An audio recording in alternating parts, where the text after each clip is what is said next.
जी भाई, ये अजीब का लफ्ज़ उन लोगों के लिए लिखा है जिन्होंने नोट्स खोल के भी नहीं देखा होमवर्क क्या है। यानी वो जो एक दबाते हैं जिससे ग्रीन ग्रीन ऐसे होने लग जाता है, नहीं वो भी नहीं हो रहा था। Lecture number 17। ओके।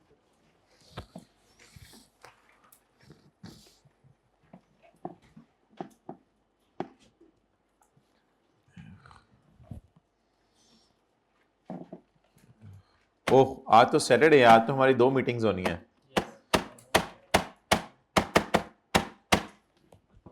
अच्छा, ये नहीं लगा, बता देना यार। आज मैं सोच रहा हूँ रहने ही दें।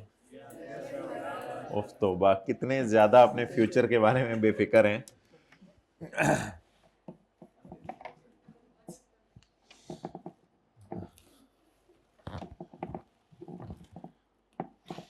बस ये YouTube के ऊपर भाई लेक्चर अपलोड करना बंद कर दो। बस ये आज आखिरी लेक्चर है जो YouTube के ऊपर अपलोड हो रहा है, इसके बाद कोई लेक्चर नहीं अपलोड होगा, ठीक है। बस ये अब मंडे को आ जाए, नहीं तो ना सही। अब हम इनके घरों तक नहीं जा सकते इनको लाने के लिए, डोली उठा के इनकी।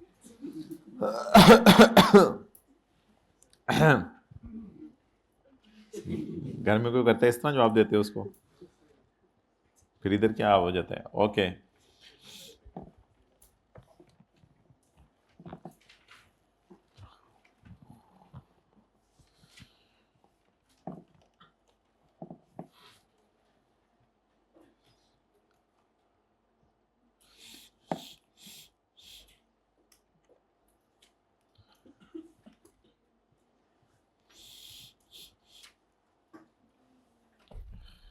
अच्छा जी।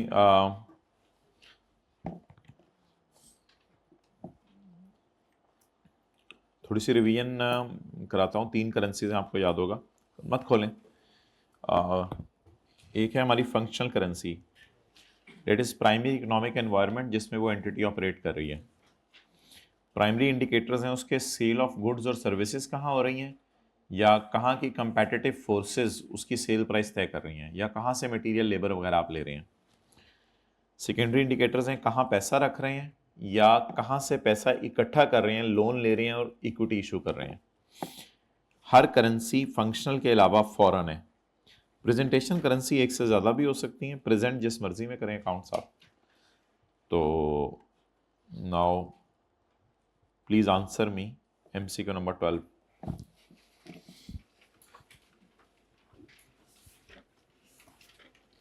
प्लीज माय डियर, जल्दी ज़रा आंसर दे दें MCQ नंबर 12 का।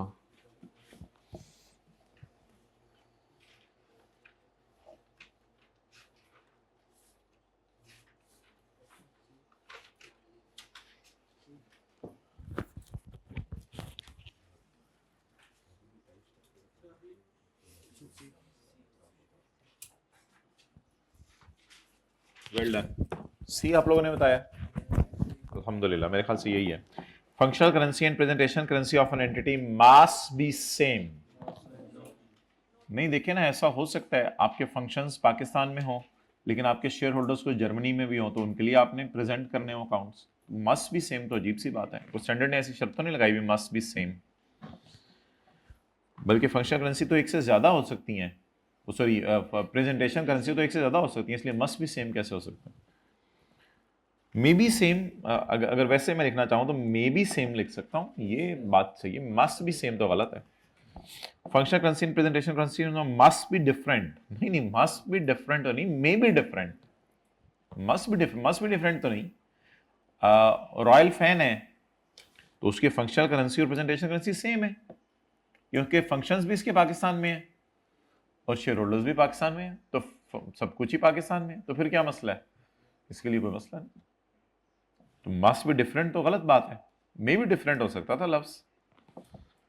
Functional currency is identified by reference to primary economic environment of business. हाँ, ये बात सही है, ये जो डेफिनेशन हमने पढ़ी है। Functional currencies of an entity is identified by reference to functional currency of its parent entity. Parent entity होती है वो एंटिटी जिसने हमारे शेयर खरीदे हुए हैं, हमारी बड़ी कंपनी, तो हमारी होल्डिंग कंपनी। हमारी बड़ी कंपनी की जो फंक्शनल करेंसी है वो हमारी फंक्शनल करेंसी है। ये डेफिनेशन तो हमने कहीं नहीं पढ़ी, हमने तो कुछ और डेफिनेशन पढ़ी है।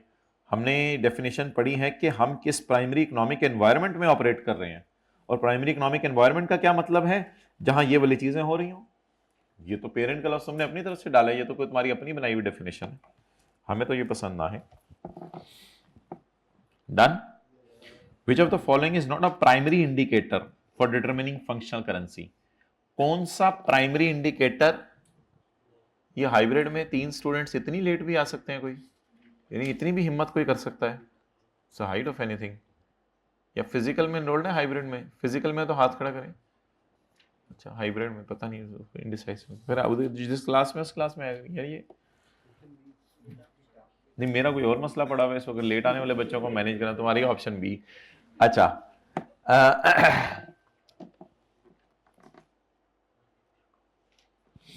Which of the following is not a primary indicator for turning function. ये तो प्राइमरी है, ये भी प्राइमरी है, ये भी, ये कौन सा है, वो पूछ रहे कौन सा प्राइमरी, तो तू प्राइमरी नहीं है,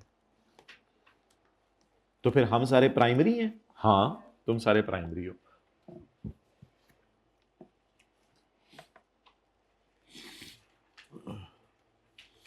जी एमसीक्यू नंबर 18।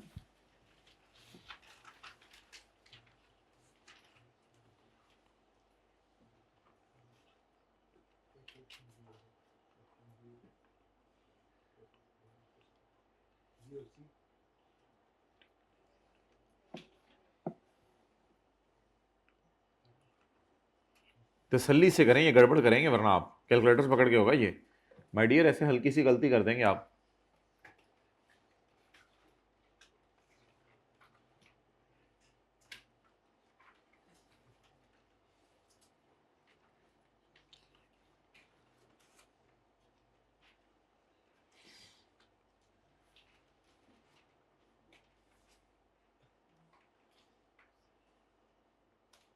आप बताएं क्या जवाब आया।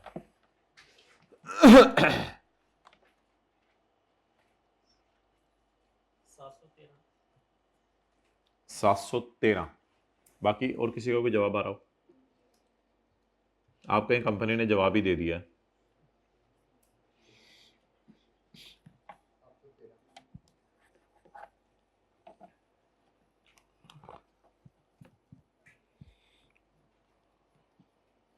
और दसो भाईजान। A Pakistan based company purchase a piece of land, जैसे होता नहीं पीस ऑफ पिज्जा लोग खरीदते हैं, तो इनका लेवल इन्होंने पीस ऑफ लैंड खरीद लिया, लैंड ऐसे करके, a piece of land in Saudi Arabia for Saudi, for SAR 10 million on यकम अगस्त 2022। Details of payments on various dates are as follows. Land का पीस किस पे रिकॉर्ड होना चाहिए। अच्छा मुझे ये बताएं कि लैंड का पीस खरीदा कब है, यकम अगस्त को, इसका मतलब है यकम मई को तो एडवांस पेमेंट हुई होगी, तो यकम मई को जो एडवांस पेमेंट हुई होगी उसकी क्या एंट्री हुई होगी, जरा बताएं माय बबलू। एडवांस डेबिट, बोलें तो कितने रियाल मेरे ब्रो, 10 मिलियन टोटल है ना, उसमें से कितने पे हो गए, 3 रियाल पे हो गए, जरा बोलें तो 195। अब यकम अगस्त को क्या लैंड आई या पीस ऑफ लैंड आया, एक ही बात है, एक ही बात है, एक ही बात है, चपेड़ एक ही बात है।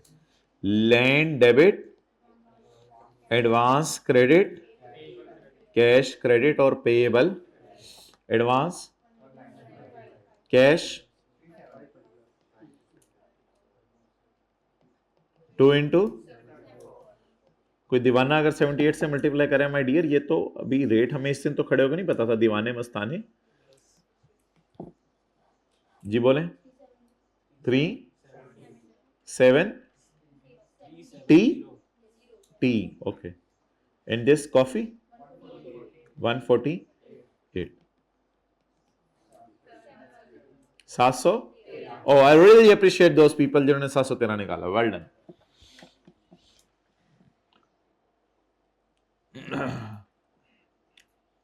713 वाले हाथ खड़ा करें। वेल डन, माशाल्लाह, लगता है सबने सही निकाला होगा।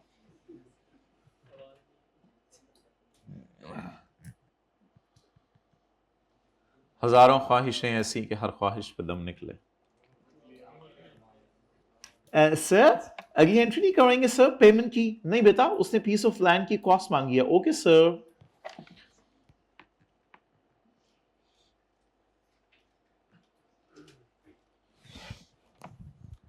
चलेंगे आगे। अब एमसीक्यूज मैं होमवर्क में डाल दूंगा आपको, सारे कर लीजिएगा, फिर मंडे को जूम मीटिंग करके डिस्कस कर लेंगे। जूम पे आप भी आ जाइएगा, मैं भी आ जाऊंगा, जूम नीचे आ जाएगा हमारे। अच्छा, बबलू का हाथ पकड़ें,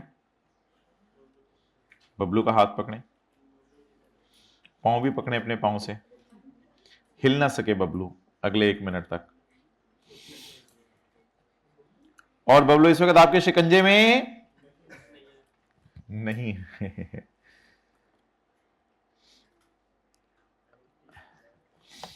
साथ वाले की बुक का ना पकड़ लिया ना उसको, उसका पेज नंबर खोलें 506, क्वेश्चन 15।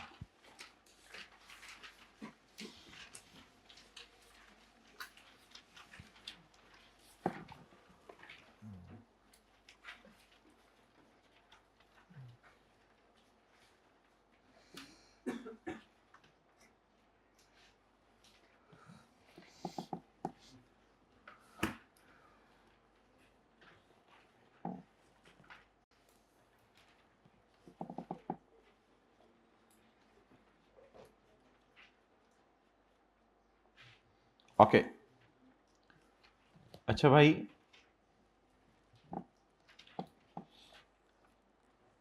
ये बताएं क्या है? सी, बिल्कुल।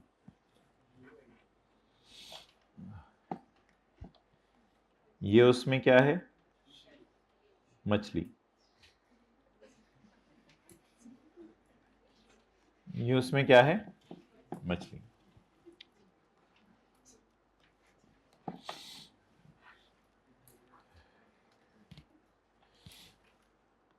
ये है जर्मनी और ये है कराची, और ये है हमारा जहाज।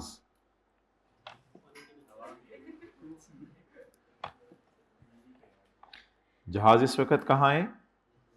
जर्मनी में। जहाज इस वक्त कहाँ है? इस वक्त कहाँ है? कुस्तुनतुनिया में। इस वक्त कहाँ है? यूरोप में। इस हमें क्या पता किस रास्ते से आ रहा है, लंबा चक्कर खा के आ रहा होगा। इस वक्त कहाँ है? कराची में। अच्छा मैं डियर, आप जहाज को गौर से देख रहे हो, आप इससे मैं सवाल पूछता हूँ, ठीक है? इतनी गौर से आप जहाज को देख रहे हो, ये जहाज के अंदर क्या आ रहा होगा? गुड्स। अकाउंटिंग हो रही है ना हमारी। जहाज के अंदर क्या आ रहा होगा? गुड्स। ये गुड जहाज के अंदर, जहाज तो नहीं आ रहे होंगे, जहाज के अंदर क्या आ रहा होगा? गुड्स। आप खड़े हो जाओ जी, आप बिल्कुल खड़े हो जाओ। मुझे ये बताओ, ये जो जहाज के अंदर चीजें हैं, ये जर्मनी में हमारी बन गई या पाकिस्तान में आके हमारी बनी?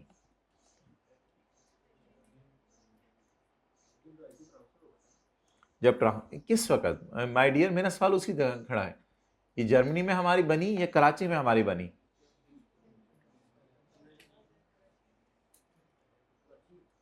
कराची में हमारी बनी। भाई आप बताओ। जर्मनी में। भाई आप बताओ। कराची में। भाई आप बताओ। भाई ये एग्रीमेंट पर डिपेंड करता है, क्या एग्रीमेंट में क्या लिखा हुआ है। बैठ से सारे।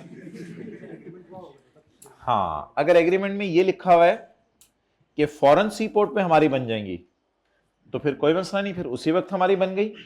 और अगर एग्रीमेंट में ये लिखा हुआ है कि जब तक सेफली रीच नहीं कर जाएंगी तब तक तुम्हारी हैं, और पाकिस्तान में आके हमारी बनेगी, तो फिर पाकिस्तान में आने पे हमारी बनेगी। तो it all depends upon. Now there are two types of agreements. In some agreements Germany में हमारी, उधर देखा करें, मेरी तरफ देख रहे, इन सब एग्रीमेंट्स जर्मनी में हमारी बनेंगी, इन सम एग्रीमेंट्स कराची में हमारी बनेंगी। कराची तो पाकिस्तान में ना, आपको पता है। ओके, अब मुझे नहीं पता कि जर्मनी से कराची को रास्ता आता नहीं आता समुद्र के जरिए, वो हमने बारों बार निकाला है, वो हमारी मर्जी। आप इकोनॉमिक्स में ज्यूम कर लेते हैं परफेक्ट मार्केट है, हालांकि पूरी दुनिया में नहीं होती। तो goods of $50 bought on credit were dispatched on 4 March from Germany. Germany से, ये पुरानी बुक है आपके पास इसलिए तो टीचर पागल है, नई बुक बनाना खुद दाग नहीं, नई बुक इसलिए। Goods of $50 bought on credit were dispatched on 4 March. आप लोगों को 3 दिन दिए जा रहे हैं नई बुक लेने के लिए, उसके बाद भी अगर नई बुक नहीं मिली तो आपको कंपनी की तरफ से बुक इशू नहीं की जाएगी। Goods of $50 bought on credit were dispatched on 4 March 2023 from Germany and were received on Karachi port on 7 March. अल्हम्दुलिल्लाह 3-4 दिन के अंदर पायलट्स बहुत तेज था, वो माशाल्लाह ले आया चीजें। 4 मार्च को रेट क्या था? $270 का था, और 7 मार्च को $280 का हो गया। Prepare accounting entries in accordance with IAS 21 assuming free on board basis या carriage insurance and freight basis, या डिलीवरी एट टर्मिनल बेसिस या डिलीवरी ड्यूटी पेड बेसिस। ये अजीब अजीब से नाम है, आपने याद करने हैं। ये किताबों में लिखे हुए हैं, लेकिन मेरा नहीं ख्याल आईकैप इनको टेस्ट करेगा, और ना कभी आईकैप ने टेस्ट किया है। ये जो पहला वाला अरेंजमेंट है ना, इसको याद कर लें, FOB या CIF, इसमें लिखें चीजें फॉरेन पोर्ट पे ही हमारी बन जाती हैं। इसमें चीजें फॉरेन पोर्ट पे ही हमारी बन जाती हैं, जैसे ही रवाना होती हैं वैसे ही हमारी बन जाती हैं। यानी risk and reward of ownership कहां ट्रांसफर होते हैं? फॉरेन पोर्ट पे। जर्मनी से जब चली हमारी हैं, बाद में पायलट कुछ कर दे तो वो हमारे साथ हुई है, किसी के साथ नहीं हुई। फिर यानी वो कहीं मैं जरा मछली निकाल लूं और चीजें हमारी भी साथ मछली के गैप हो जाए तू खा ले मच्छी। और इसमें क्या होगा? डिलीवरी एट टर्मिनल, टर्मिनल पे डिलीवर हुई है, डिलीवरी एट, ये डिलीवरी ड्यूटी पेड, ड्यूटी श्यूटी डिलीवरी ड्यूटी पेड, इन अल्फाज के ऊपर नहीं जाना आपने। तो इधर कब चीजें हमारी बनेंगी? पाकिस्तानी पोर्ट पे।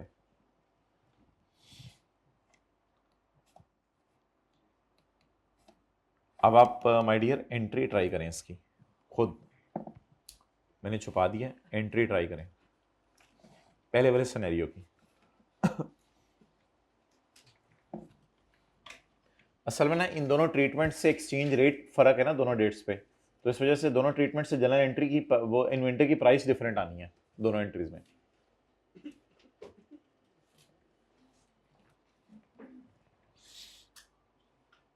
स्क्रीन पे देख रहे हैं हाइब्रिड वाले, वो किताब के ऊपर सवाल लिखा हुआ है।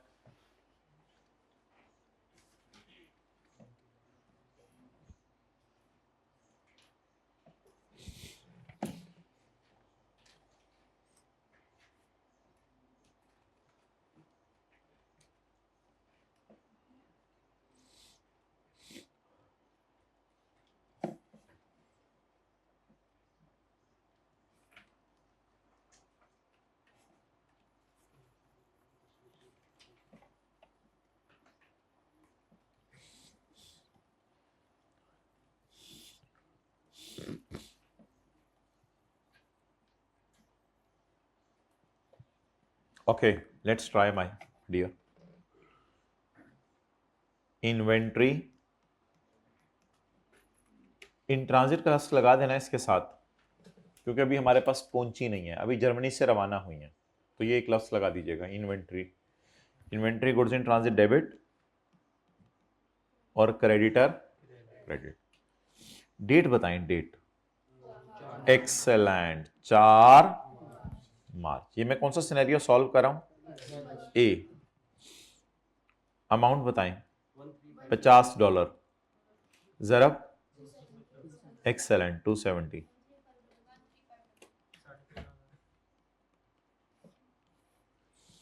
$13,500। अच्छा, 7 मार्च को अब इन्वेंट्री मेरे पास ऑन हैंड है, तो इसकी आप एंट्री कर सकते हैं inventory on hand debit in inventory goods in transit credit, या inventory debit inventory goods in transit credit. But in transit से ऑन हैंड का लफ्ज़ अब लगा देना ज्यादा बेहतर है। ऑन हैंड का लफ्ज़ आपने नहीं लगाना तो ना भी लगाएं, कम से कम इन्वेंट्री का लफ्ज़ तो लगा दें। इन्वेंट्री आ गई, इन्वेंट्री डेबिट, अब आप टच कर सकते हैं। और इन्वेंट्री, अब एक्सचेंज रेट को यूज करें या बस ऊपर वाली फिगर्स ही ले लें? वजह लॉजिक बताएं।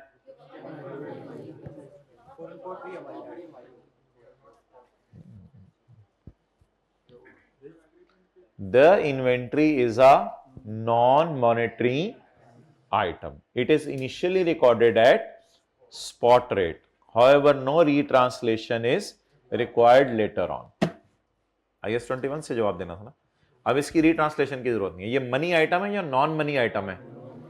ये कैश तो नहीं है, रिसीवेबल तो नहीं है, पेएबल तो नहीं। इन्वेंट्री को अपने हाल पे छोड़ देना है। जब रिकॉर्ड हो गई उसके बाद अपने हाल पे छोड़ देना। तो छोटा सा लिख लिया करें शक जहां पे NM नॉन मॉनेटरी आइटम है ये। आज के बाद इसको नहीं छेड़ना। बोलें जी।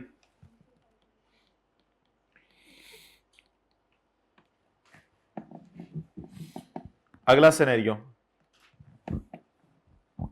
ये तो सिनेरियो है। अगला बी।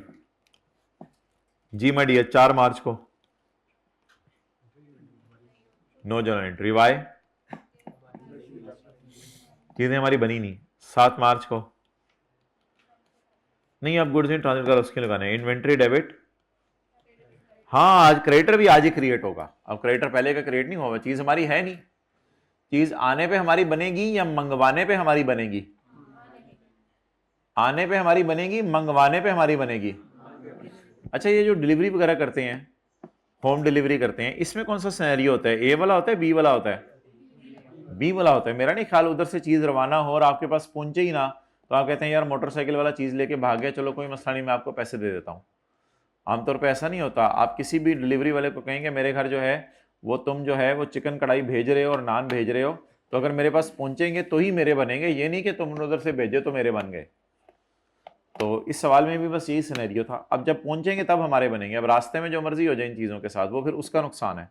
फिलहाल मेरे पास जब पहुंचेंगी तब मेरी बनेगी। लेकिन आप देखें इन्वेंटरी की प्राइस में कितना डिफरेंस आ गया।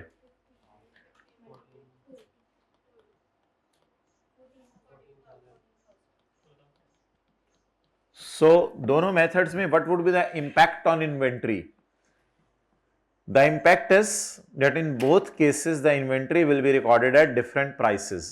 Because पहले केस में 4 मार्च को हमारी बनी तो हमने रिकॉर्ड की $270 पे, $270 का डॉलर, और इस दिन 4 मार्च की बजाय 7 मार्च को हमारी बनी, तो इस that's why we are recording it at $280 per dollar. Clear?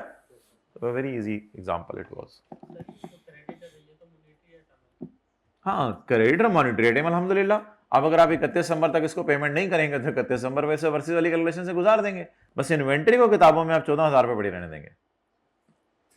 अब जब बैलेंस शीट बनेगी तो बैलेंस शीट में इन्वेंट्री नजर आएगी 14,000 पे, लेकिन करंट लायबिलिटीज के अंदर जो क्रेडिटर नजर आएंगे वो तो फिर लेटेस्ट एक्सचेंज रेट के ऊपर निकालने पड़ेंगे। वो सवाल ने दिया नहीं हुआ।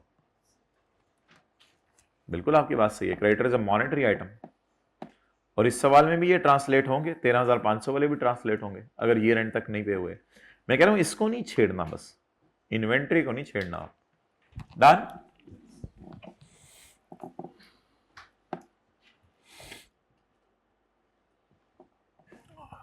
अच्छा भाई, अब एक कॉन्सेप्ट है वो हमने इंशाल्लाह फिर लीज के बाद करना है। वो इसमें रहेगा बस फॉरेन लोन, बाहर के मुल्क से लोन लें। कर तो अभी भी सकते हैं लेकिन लीज के बाद ज़रा आसान महसूस होगा, इस वजह से इसको हम छोड़ें। तो बस ये कॉन्सेप्ट हमारा रह गया स्टैंडर्ड में, फॉरेन लोन वाला। तो ये इंशाल्लाह फिर कभी करेंगे। तो अब लीज़ नहीं शुरू करा रहा मैं फ़िलहाल, आज हम एथिक्स शुरू करेंगे।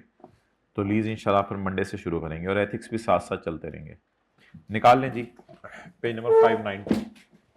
And we are very lucky कि कल आपको संडे का दिन मिला है। तो ये जो भी एथिक्स के हम 1-2 सफ़े आज पढ़ेंगे ये कल आप लोगों ने याद कर लेने हैं। ऐसे क्यों देख रहे हो भाई, रोजे खत्म हो गए, मुझे ऐसे ना देखो, पानी तो। साथ वाले के राइट वाले कंधे पे थपकी दें, राइट वाले कंधे पे, फिजिकल हाइब्रिड सारे। ऑनलाइन वाले उठे अपना भाई ढूंढें, कंधे पे थपकी दें, मुस्कुरा के देखें, सर पे शफकत का हाथ रखें और रखी रखें जब तक फर्दर ऑर्डर्स ना आ जाएं।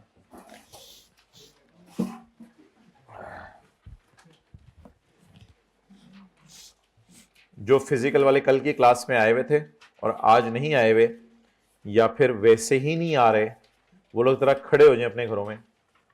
ये चीज खड़े रहें अगले 2 मिनट तक।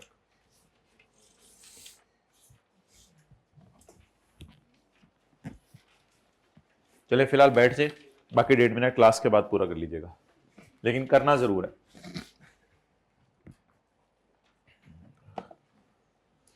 अच्छा भाई, एथिक्स टेक्स्ट की क्लास में भी पढ़े जाते हैं, ऑडिट की क्लास में भी आप पढ़ेंगे, और FAR 2 की क्लास में भी पढ़ाए जाते हैं, लेकिन इन तीनों में पढ़ाने के बावजूद भी बच्चे अच्छा। तो अब हमने आज ये देखना है कि सबसे पहले तो ये बात है कि आपके साथ वाले को बहुत ज्यादा एथिक्स की जरूरत है। आप इस पे एग्री करते हैं? ले यहीं से कॉन्सेप्ट की मत मारी जाती है। आप कहें मुझे सबसे ज्यादा एथिक्स की जरूरत है, ठीक है, ये जो दूसरों को आप सही करने के चक्कर में पड़े, सबसे पहले मुझे एथिक्स की जरूरत है। अच्छा, अब जो है वो एथिक्स में किस चीज की जरूरत है कि इस चैप्टर में सबसे पहले हम समझते हैं कि किन लोगों के ऊपर एथिक्स अप्लाई हो रहे हैं।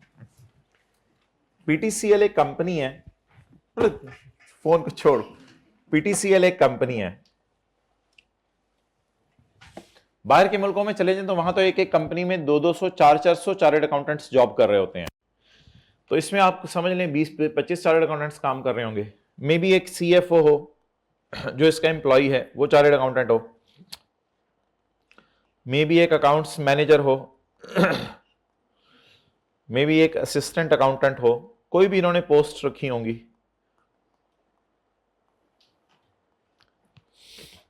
अब मे बी ये FCA है, ज्यादा अरसा हो गया CA किए हुए,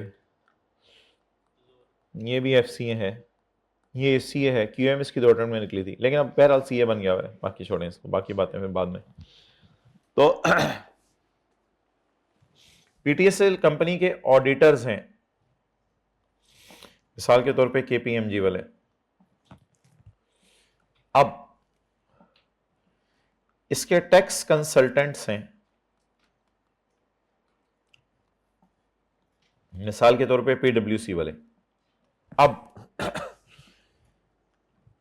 पीटीसीएल के लोगों ने जब अकाउंट्स बनाए और अकाउंट्स में जब प्रॉफिट कैलकुलेट किया तो प्रॉफिट की फिगर इनको बताई।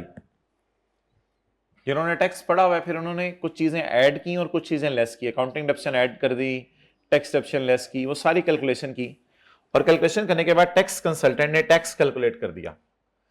अब टैक्स कंसल्टेंट के ऊपर कौन से एथिक्स लगेंगे वो तो पढ़ाया जाएगा CAF 2 में, वो हमारे स्कोप की बात नहीं है, हमारे सिलेबस की बात नहीं है। फिर पीटीसीएल ने अपना प्रॉफिट कैलकुलेट किया और इनको कहा कि आप हमारा प्रॉफिट चेक कर दें, सही निकला है या गलत निकला है। तो ये तो आपको ऑडिट की क्लास में इनके एथिक्स पढ़ाए जाएंगे, हमारी क्लास में इनके एथिक्स नहीं पढ़ाए जाएंगे कि ऑडिटर्स को किन चीजों का ध्यान रखना चाहिए, ऑडिटर्स के ऊपर क्या एथिक्स लगते हैं, और ऑडिटर्स में इंटेग्रिटी होनी चाहिए, फला होना चाहिए, फला होना चाहिए। ये बात तो आप ऑडिट की क्लास में पढ़ेंगे। तो हमारे स्कोप में इन लोगों के ऊपर एथिक्स लगते हैं, इनको कहा जाता है अकाउंटेंट्स इन बिजनेस, यानी ये लोग किसी के पास नौकरी कर रहे हैं। अकाउंटेंट्स इन एम्प्लॉइंग ऑर्गेनाइजेशन, अकाउंटेंट्स इन एम्प्लॉइंग ऑर्गेनाइजेशन, किसी ऑर्गेनाइजेशन ने इनको एम्प्लॉय किया हुआ है, नौकरी दी हुई है। तो बेसिकली हमारा स्कोप इस साइड पे है, हमारा स्कोप इनके साथ नहीं है, तो हम इस साइड को डील करेंगे। तो इसलिए हम लाइन खींच देते हैं इधर और अपने स्कोप को ड्रॉ कर लेते हैं। चलिए मैं कर देता हूं सबकी किताब पे आकर नोट, फिर असर हो जाएगी आज इधर ही। क्लास से जाते हुए ना मैं होमवर्क भी मेरे डायरी के ऊपर नोट करा के साइन करवा लिया करें, जो हालात चल रहे हैं आजकल आप लोगों के।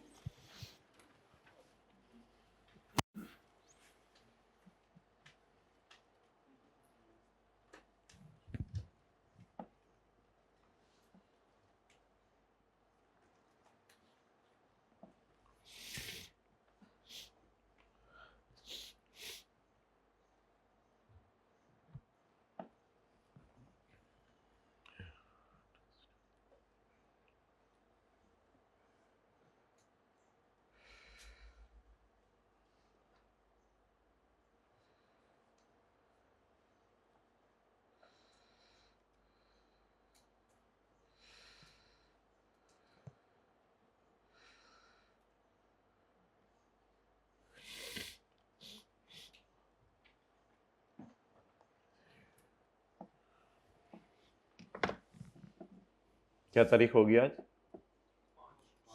5। कौन सी? अप्रैल, मई, जून, जुलाई, अगस्त। ओहे पेपर आए ਤੁਹਾਡੇ ਸ਼ਹੀਦ, पता ही नहीं चलना 4 महीने किस तरह गुजर जाने।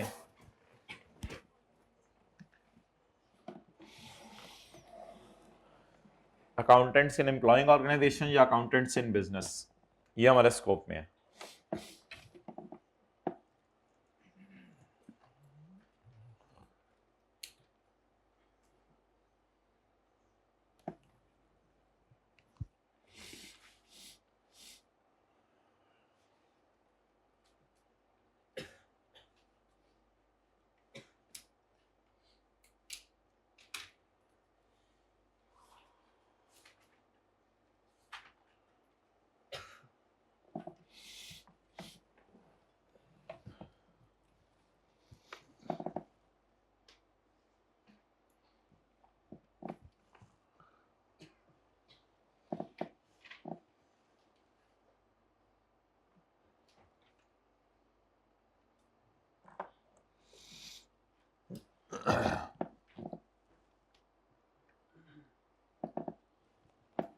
चलें जी,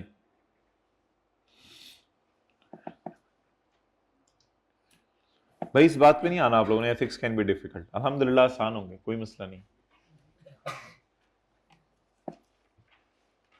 मुस्कुराया करो ना थोड़ी थोड़ी देर बाद।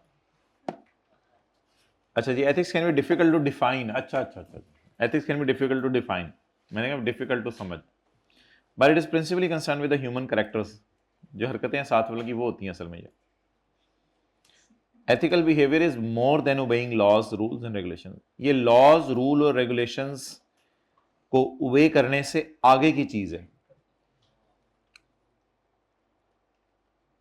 जैसे कई दफा कोई चीज लॉ के अंदर होती है, लॉ के अंदर रहते हुए आप कर सकते हैं, लेकिन आपको करते हुए फिर भी शर्म आ रही होती है, यार ये क्या करना है यार, छोड़ो यार।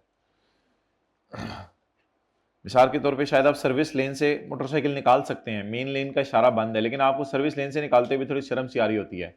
हालांकि कोई मना नहीं कर रहा उधर, आपको पता भी है कि जा सकते हैं, अभी कोई मसला नहीं, लेकिन ऐसे कह रहा है कि मोर देन ओबेइंग लॉज। ये लॉज से भी आगे बढ़ के जरा रिस्पेक्ट अगले बंदे को देनी होती है। एथिक्स उससे बड़ी आगे की चीज है, कहते हैं। It is about saying the doing the right thing. A distinguishing mark of accountancy profession is its acceptance of responsibility to act. कहते हैं हमारा अकाउंटिंग का प्रोफेशन पूरी दुनिया में इस चीज़ के लिए मशहूर है कि हम रिस्पॉन्सिबिलिटी से काम करते हैं। हंसना नहीं है। द अकाउंटेंसी, यानी कि अभी से देख लेना आप, रिस्पॉन्सिबिलिटी कैसे रोज़ाना आ रहे हैं, टाइम पे आ रहे हैं, टेस्ट दे रहे हैं, साथ साथ याद कर रहे हैं, यही रिस्पॉन्सिबिलिटी आगे जाके। The accountancy profession is committed to act ethically. और देखो हमारे प्रोफेशन पूरी दुनिया में कैसे एथिकली काम कर रहा है। चल हंस हंस के बस हो गई है। Professional accountants may face situation, जिंदगी में रहते हुए आपको ऐसी सिचुएशन फेस करनी पड़ेंगी। मतलब ये वो बताना चाह रहे हैं कि अभी तो सिचुएशन शुरू होनी है जब नौकरी शुरू होगी। आप तो ये समझ रहे थे कि नौकरी शुरू होगी तो सिचुएशंस खत्म हो जाएंगी, तो कहते हैं सिचुएशंस तो अभी शुरू होनी है। Professional accountants may face situation where values, moral values समझ लें, वेयर मॉरल वैल्यूज। अब कई दफा होता है ना, ऐसा बंदा फंस जाता है, सिचुएशन आ जाती है कि घर में कोई बड़ा कह देता है अंकल को जाके बता दो कि हम नहीं है अंदर। तो अब ये इसको कहते हैं मे फेस सिचुएशन। एक सिचुएशन आ गई है तो आप फिर आपको समझ नहीं आती कि क्या करो जाके, तो आप खुद ही गायब हो जाते हैं, छत पे चले जाते हैं, नहीं मिल रहा। हो जाता है ना ऐसा, वैसी तरह हो जाता है, ऐसा होना नहीं चाहिए। आप लोग ना कीजिएगा अपने बच्चों के साथ। Professional accountants may face situations, ऐसी सिचुएशंस कहते हैं आ जाती हैं जिंदगी में, where values are in conflict with one another due to responsibility towards employers, clients and public. Due to responsibility towards employers, due to responsibility towards clients, due to responsibility towards, इसके लिए ये क्लाइंट है, जाहिर बात है ना, ये customer है ना, ये पैसे देगा और ये सर्विस दे रहा है, इसके लिए ये क्लाइंट है।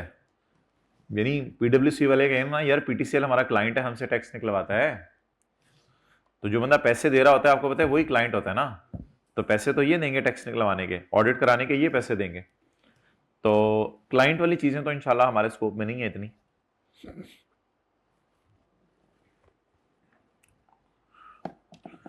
पब्लिक की तरफ भी रिस्पॉन्सिबिलिटीज होती हैं आपकी। मिसाल के तौर पे आपने कई दफ़ा ऐसी इंफॉर्मेशन बना के देनी होती है जो पब्लिक को मिलती है।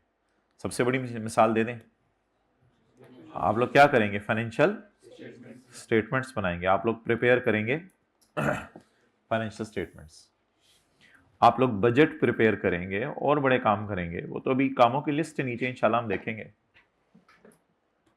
कई दफा आप टैक्स कंसल्टेंट नहीं रखते, आप रिटर्न बना लेते हैं इनकम टैक्स वाली खुद। आपने सीए किया हुआ बनाए, ऐसे ही कंसल्टेंट क्यों रखना है? आप कहते हैं हम खुद ही कर लेंगे सब कुछ।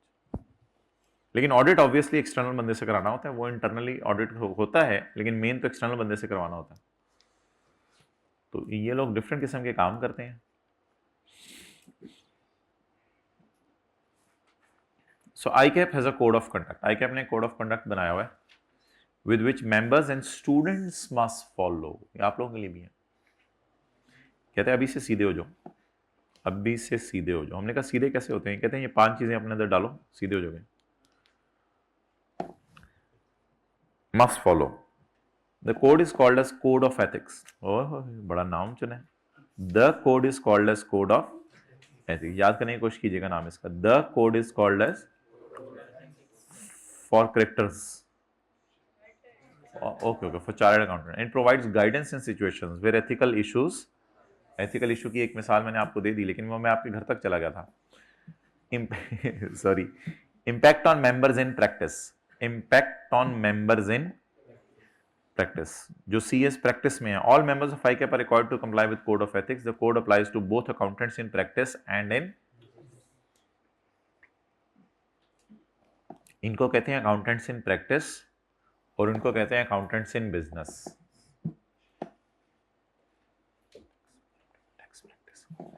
ये लोग कहते हैं we are doing tax practice. इसका मतलब ये नहीं कि इनको टैक्स आता नहीं तो ये प्रैक्टिस कर रहे हैं उसकी। ठीक है, इसका मतलब ये होता है कि ये टैक्स लोगों को निकाल के देते हैं।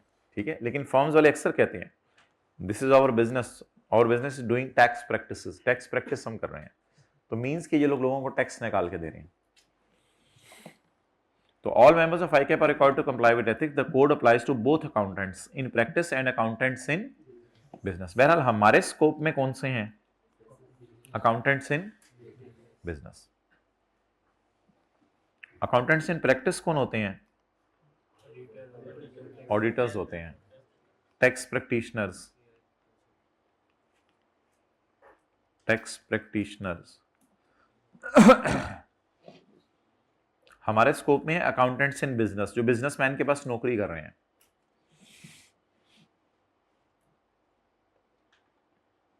Code of ethics has been bifurcated into the following parts: complying with code, fundamental principles, conceptual framework, chartered accountants in business, chartered accountants in practice। ये असल में हमारा स्कोप है। Independence for audit and review engagement, ये तो लफ्ज भी पढ़ने की जरूरत नहीं आपको।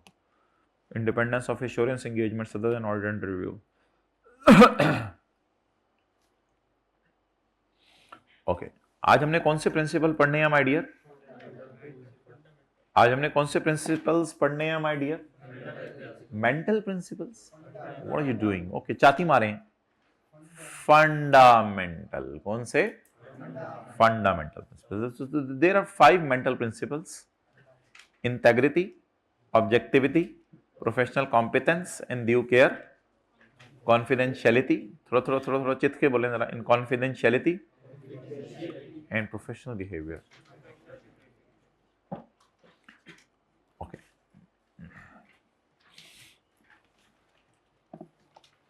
काश के तेरे दिल में उतर जाए मेरी बात।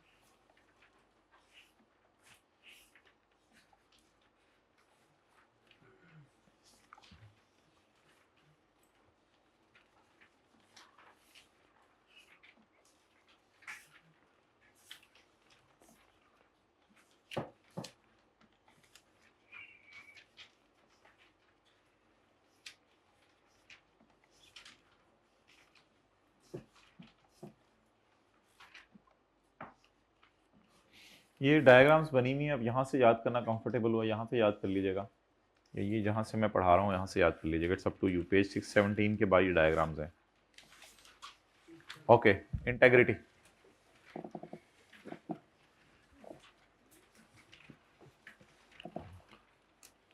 An accountant is required to be straightforward and honest in all professional and याद करें जी, an accountant is required to be straightforward and honest in all professional and सारे प्रोफेशनल और बिजनेस रिलेशंस में आपको स्ट्रेट फॉरवर्ड होना चाहिए और आपको honest होना चाहिए। It is not just honesty, ये सिर्फ ऑनेस्टी तक बात नहीं है, but also includes fair dealings. लोगों के साथ फेयर डीलिंग्स करें और सच बोलें एंड ट्रूथफुलनेस।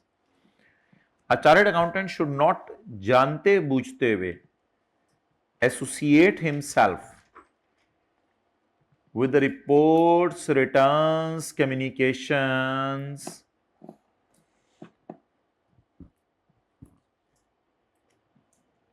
आपको कोई दोस्त आपको मैसेज लिख के भेजे झूठा और आपको कहे कि यार फलां बंदे को आगे फॉरवर्ड कर दो, और आपको पता है कि उस मौके पे आप मौजूद थे और वो झूठ आपसे बुलवा रहा है और आगे किसी ग्रुप में आपको वो मैसेज फॉरवर्ड करने को कह रहा है, तो अ CA should not associate himself with communication where the information contains a materially false or misleading statement. Obviously आप अकलमंद हैं, ये सारी चीजें वही हैं जो हमारी प्रैक्टिकल लाइफ में चलती हैं, बस उसको थोड़ा अकाउंटिंग का रंग दे रहे हैं हमने पेपर में। तो आपको जिंदगी में कभी भी ऐसी इंफॉर्मेशन से अपने आप को एसोसिएट करना चाहिए या डिसएसोसिएट करना चाहिए? तो बेसिक बात ये लिखी हुई है, शुड नॉट एसोसिएट। ऐसी इंफॉर्मेशन का आप हिस्सा ना बने जहां आपको क्या पता हो it contains a materially false और मिसलीडिंग स्टेटमेंट। अगर कोई फॉल्स या मिसलीडिंग स्टेटमेंट है तो आप उसको डिसओन कर दें, आप कहें सॉरी यार आई कैन नॉट।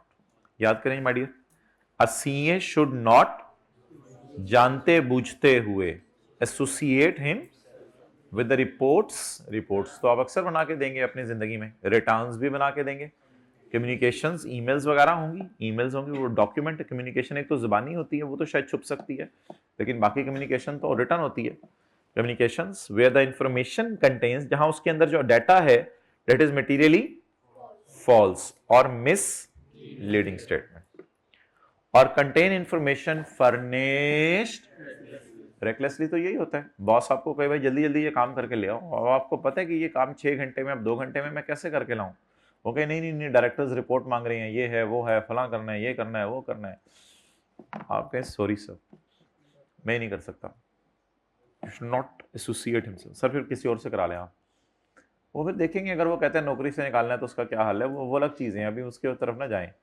लेकिन फिलहाल आप उससे कहें कि प्लीज डू नॉट एसोसिएट मी, मेरे से ये एसोसिएट ना करें, बात आपने किसी और से करवानी है करवा लें, I can not do this, recklessly काम मैं नहीं कर सकता। जैसे को भाई 5 मिनट में खाना बना दो, रेकलेसली मेहमानों नहीं कहने कच्चा चबा देंगे तुझे भी हम, तुम्हें कच्चा सारा। अच्छा, omits information where such omission would be, ऐसी ओमिशन करना जहां ओमिशन क्या हो, मिसलीडिंग हो।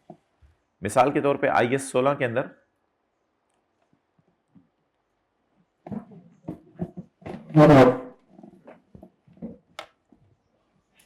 बड़ी जल्दी उठ गए यार, अभी तो मैं उठा था आप उठ गए।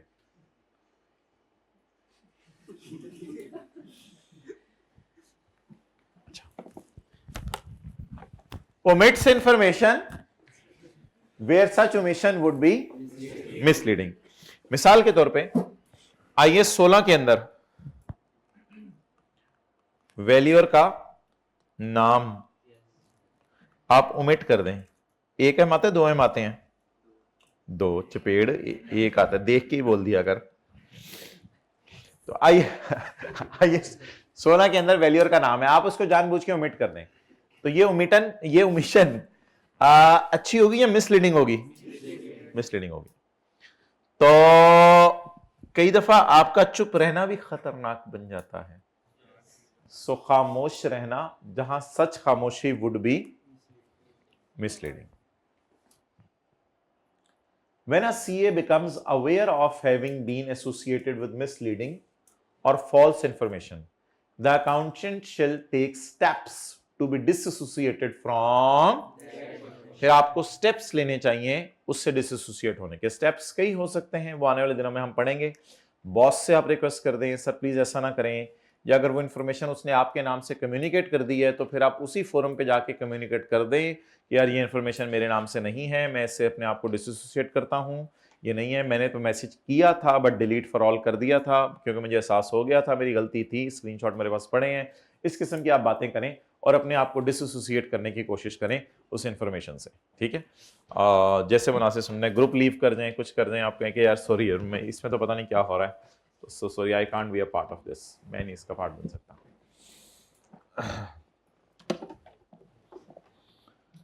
ऑब्जेक्टिविटी, न्यूट्रल रहना, ऑब्जेक्टिविटी न्यूट्रल रहना।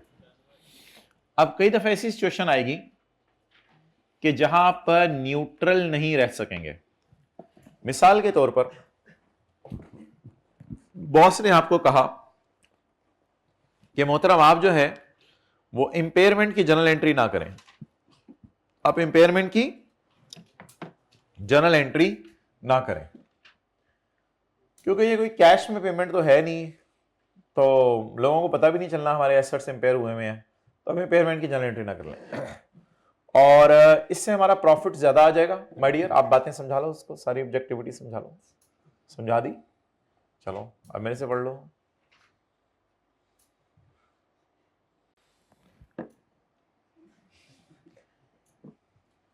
असल में आजकल की जो हालात है ना, बच्चों पर गुस्सा हो नहीं सकता, बच्चे बर्दाश्त ही नहीं करते। ऑब्जेक्टिविटी रिक्वायर्स, ऑब्जेक्टिविटी ये चाहती है कि यू शुड बी न्यूट्रल, आपने न्यूट्रल रहना है। What does it mean? इसका मतलब क्या है? इसका मतलब यह है कि बॉस ने आपको कहा कि इंपेयरमेंट लॉस की एंट्री ना करो और इससे प्रॉफिट ज्यादा आ जाएंगे, और प्रॉफिट ज्यादा आने की वजह से सारे मैनेजमेंट स्टाफ को हमने बोनस देना है। तो आपको पता है अगर इंपेयरमेंट लॉस की आप एंट्री नहीं करेंगे तो उसकी वजह से प्रॉफिट ज्यादा आएंगे और आप भी मैनेजर हैं, आपको भी बोनस मिलना है, और बोनस सिर्फ तब मिलना है जब प्रॉफिट ज्यादा आएंगे। तो अब बेगम ने कहा है गर्मी आ रही है एसी भी लाना है। नाउ अब आप न्यूट्रल रहना आपके लिए मुश्किल हो जाएगा। उधर से आपको IAS 36 ख्वाब में आएगा, इंपेयरमेंट की एंट्री कर दो ना, कर दो ना, IAS 36 ख्वाब में आएगा। इधर से बेगम खुद आ जाएगी सामने, एसी ले आओ ना, ले आओ ना।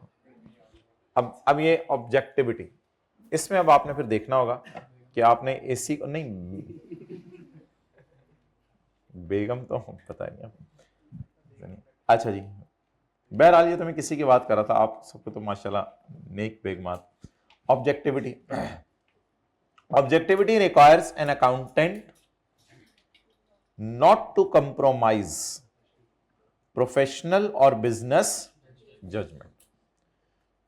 अगर आपने यहां बोनस लेने की तरफ चले गए तो you have compromised your business judgement because of bias, because of bias. किसी एक तरफ आप टिल्ट थे कि मुझे बोनस चाहिए, बिकॉज ऑफ बायस और कॉन्फ्लिक्ट ऑफ अंडे इन्फ्लुएंस ऑफ अदर्स भी होता है। कई दफा बॉस इतना प्रेशर आपके ऊपर डाल रहा होता है कि आप बेचारा गरीब बंदा, आप तो उसके सामने अपना नाम भी नहीं लेते, आपका नाम क्या था, इस तरह भी लोग होती है, नेचर लोगों में नहीं बोल पाते, तो अंडे इन्फ्लुएंस ऑफ अदर्स, और अगले के इन्फ्लुएंस में फौरन आ जाते। एक ने अगले ने तड़ी मारी ना तेरी खैर ने, जी सर क्या करना है, इंपेयरमेंट लॉस की एंट्री में मैं तो डेप्शन की भी नहीं करता था, आप बताएं।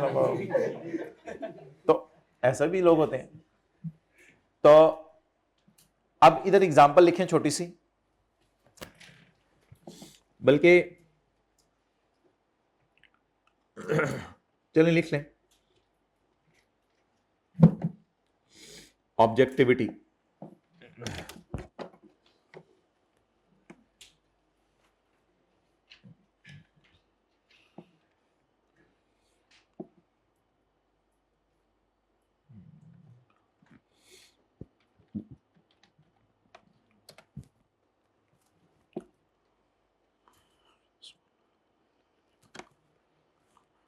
ये लोड हो रहा होता है इंटरनेट, आप बीच में जिक्र कर लेते हैं ना अपने वक्त, कोई फैक्ट्री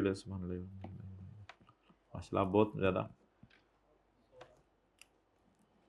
हम एग्जाम्पल लिखने लगे हैं, बोले of objectivity for accountants in employing organization where top management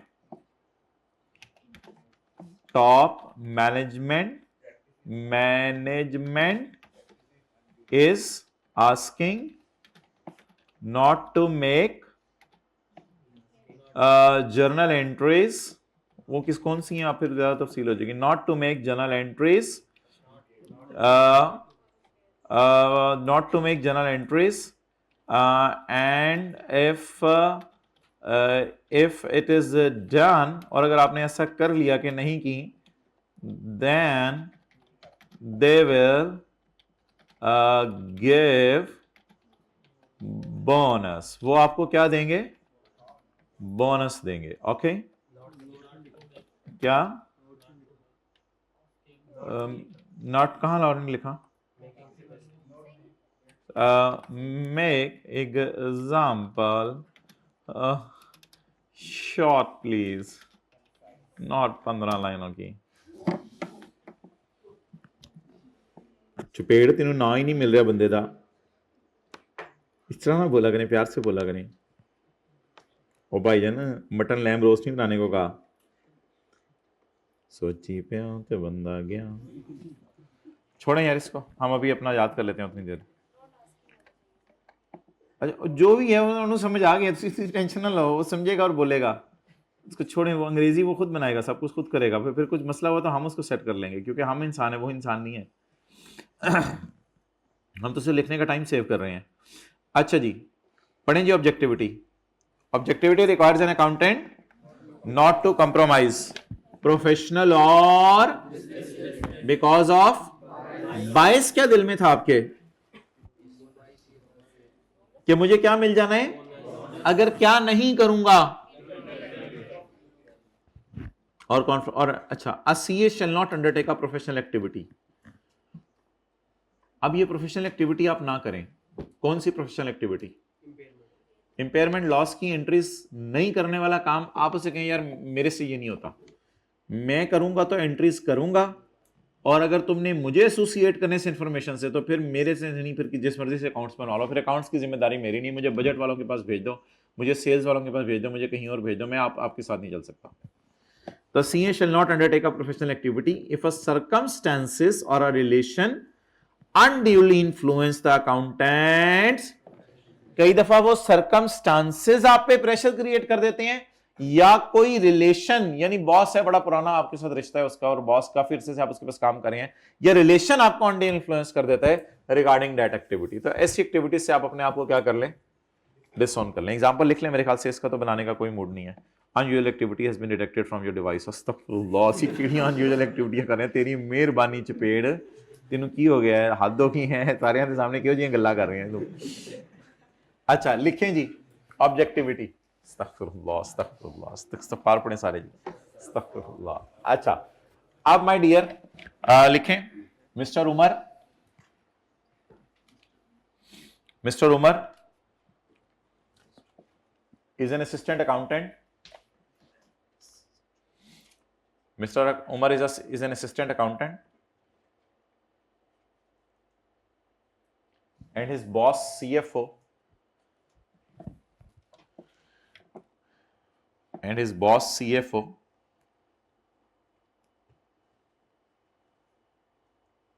has asked him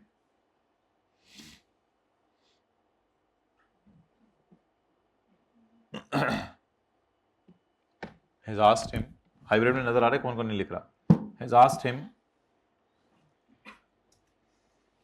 not to pass the journal entry of impairment loss, not to pass journal entry of impairment loss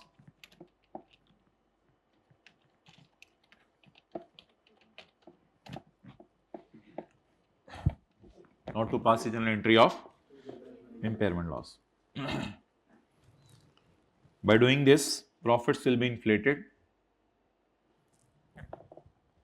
By doing this, profits will be inflated and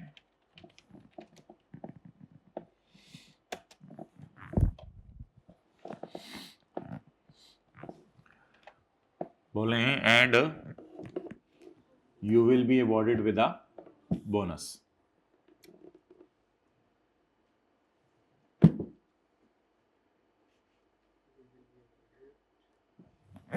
With a bonus.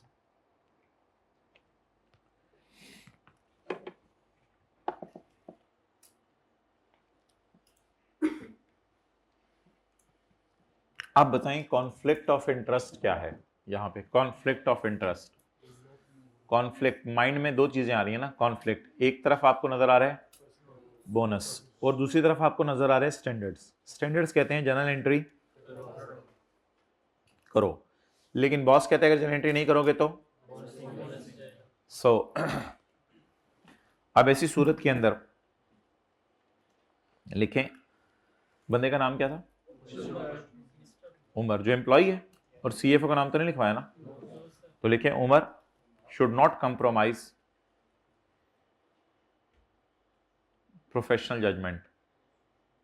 Umar को यहां compromise नहीं करनी चाहिए professional judgement.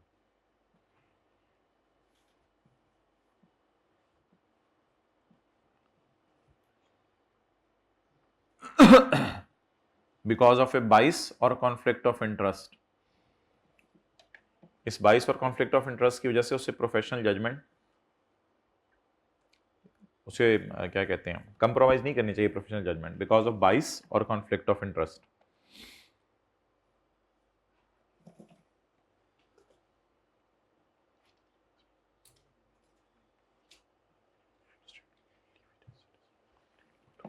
जी भाई, उसने example बना के दे दी है, पढ़ लें आप।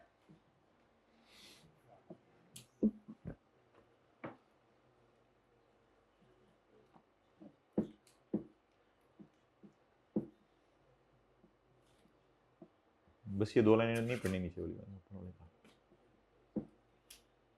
चीज समझ आ गया? हाथ खड़ा कर दें, उर्दू में बता दें, मतलब कोई बंदा। सारा का तो तर्जुमा भी पता है, तो ये फौरन पता चलना था। अगला कॉन्सेप्ट 10 बाजी बोलो, बाजी, और फिर आगे बोलो।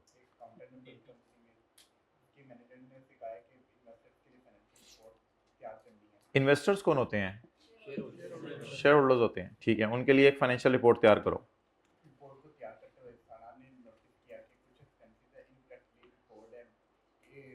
कुछ खर्चे गलत रिकॉर्ड हुए हैं ताकि प्रॉफिट ज्यादा आ जाए। ये तो वही वाली मिसाल बन गई जो हमारी थी, यानी कि इम्पेयरमेंट लॉस रिकॉर्ड नहीं हुआ हुआ ताकि प्रॉफिट ज्यादा आ जाए। The manager hints that he should, she should, जान दे बाजी, तू बड़ी फन्ने खा बनी फिरनी है, चल निकल बाहर का। मैं थोड़ा सा जरा ड्रामेटाइज कर रहा हूँ सिचुएशन को, बाकी वी डू रिस्पेक्ट, हम सारा की रिस्पेक्ट करते हैं, लेकिन जो बॉस उसके साथ करे मैं वो बता रहा हूँ। चलो बाजी निकलो बाहर, तुसी चलो चलो जाओ, कर जाओ। The manager hints that she should leave it as it is to make the company look better, तो कंपनी की लुक शुक जरा बेटर नजर आए, कंपनी तैयार नजर आए।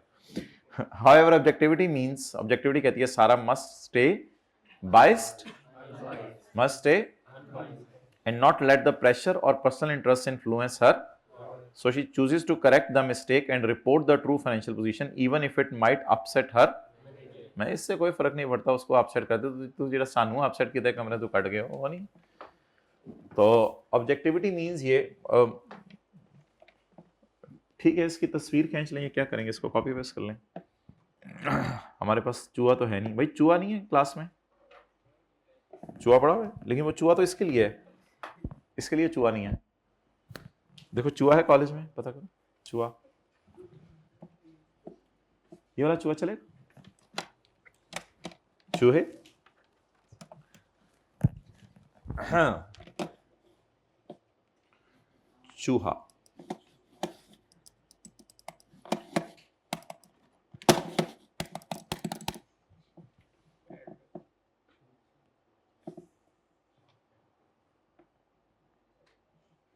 चलें छोड़ें, कोई नहीं। अच्छा, another example please of Mohsin, not Sara. जो भी बन गया छोड़ो, कॉन्सेप्ट पे फोकस किया करो। फिर तीनों स्यापा पाछड़े ऐसी। Of course as another Mohin. Mohin work as an internal accountant. अच्छा, ये इंटरनल अकाउंटेंट भी एम्प्लॉइंग ऑर्गेनाइजेशन में ही होता है। इंटरनल ऑडिटर भी हो सकता है, इंटरनल अकाउंटेंट भी हो सकता है, यानी पीटीसीएल का काम करे ना। In an internal accountant at a construction company, one day he is reviewing the cost for a major project. जाहिर बात है कोई हम IS 23 वाला काम कर रहे होंगे, कोई CWIP टाइप बिल्डिंग बना रहे होंगे, तो उसकी ये कॉस्ट देख रहा था। Finds out that a supplier who happens to be a close friend of his has overbilled at company. तो उसका एक क्लोज फ्रेंड था, उससे हम कुछ चीजें बनवा रहे थे, उसने बहुत बड़ा बिल भेज दिया है। Even though Mohin personally likes his friend, वो तो करते हैं लोग, and doesn't want to create a trouble, objectivity means he must stay fair and honest. अब इसको दोस्त होने की वजह से अनड्यू इन्फ्लुएंस दोस्त का नहीं लेना चाहिए कि वो दोस्त से शाम को मिलेगा तो दोस्त कहेगा यार मैंने तुझे बिल भेजा था, तेरी कंपनी ने लकीली मुझे ही अप्रोच किया, उनको पता चला मेरे पास ईंटें हैं, लेकिन जब मुझे पता चला कि तू उधर है तो वो ईंट जो 10 रुपए की थी मैंने 12 रुपए की लगा के तुम लोगों को बिल भेज दिया कि तू तो अपना ही बंदा है।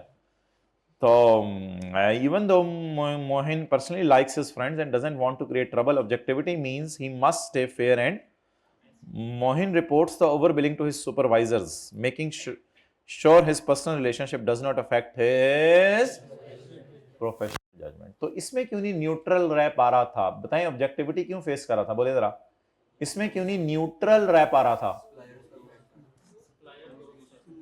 भाई न्यूट्रल तो इसलिए नहीं रह पा रहा था ना कि एक तो बिजनेस इंटरेस्ट इसका ये चाहता है कि अपनी कंपनी के लिए जो है वो अमानतदार बंदे के तौर पे काम करे और उनको ट्रू बिलिंग पेमेंट कराए, और दूसरी तरफ दोस्त ये चाह रहे कि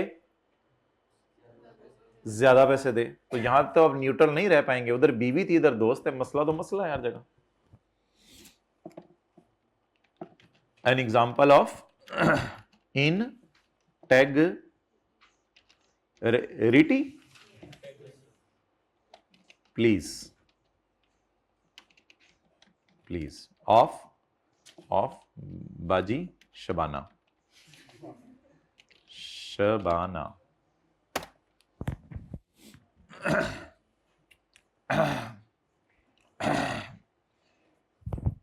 बाजी Shabana is a senior accountant at a textile company.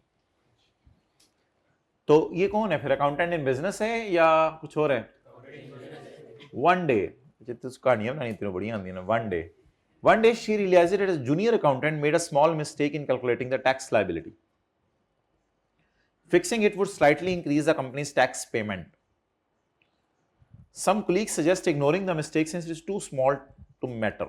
But integrity means being honest and doing the even when it's difficult or no one would. अच्छा, कुछ चीजें इस तरह की भी होती हैं कि हम घर में छोटे भाई कहते हैं मम्मी को मतलब पता चलना है 15 ग्लास हैं, एक टूट गया, मम्मी ने गिनने हैं 15 ग्लास पूरे हुए हैं या नहीं, छोड़ो पर even know one will notice, कोई नोटिस ही नहीं करेगा, ये तो छोटा सा नुकसान है, कोई मसला नहीं, 100 रुपया गुम हो गया, चुप करो, मम्मी को ना नहीं क्या पता चलना 100 रुपया गुम हो गया, तो even know one would notice. केले आप लाए निकले 11, तो आप बस चुप कर जाएंगे, आप कहेंगे नो वन वुड नोटिस। हालांकि बताना चाहिए कि सप्लायर का मसला है। बाजी Shabana decides to correct the mistake, supplier का मसला नहीं, अम्मी कहेंगे तू गिनने सी। Baji Shabana decides to correct the mistake and inform the management because she believes in being truthful and maintaining the company's trust and reputation. तो यहाँ पे आपको truthful रहना चाहिए, सच बोलना चाहिए, ये नहीं कि दूसरों को पता नहीं चलेगा तो इस वजह से मैं बोगी मार दूं। तो शबाना है, कोई लेवल होना चाहिए इसका। ओके, पढ़े जी, professional competence and due care.